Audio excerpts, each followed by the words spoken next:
At least each and every fall, and we'd also recommend into spring, take a walk around the outside of your home and check for exterior caulking. You may find that over a period of time, caulking is going to shrink and it's going to crack, and it really depends a function on what the sun exposure is, because that's typically what degrades the caulk the quickest is the UV light. So some of the things that we want to talk about is any types of pipe or penetrations, like here is a sump pump. We want to make sure that this is caulked nice around the perimeter. We recommend a silicone, a high quality exterior silicone-based caulk for any pipe penetration. And also take a look at the caulk that's used for the siding. There's color caulk that you can get. If any of these areas are cracked or separated, you can cut the caulk out with a utility knife and re-caulk it with a caulking gun and a colorized caulk that you can find at a match at any Sherwin-Williams store or even ABC Supply.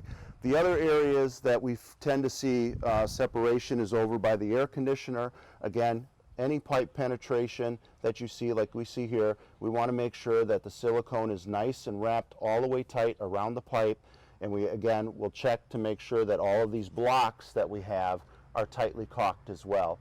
There's other areas like the corner boards that come down on the siding that you want to check.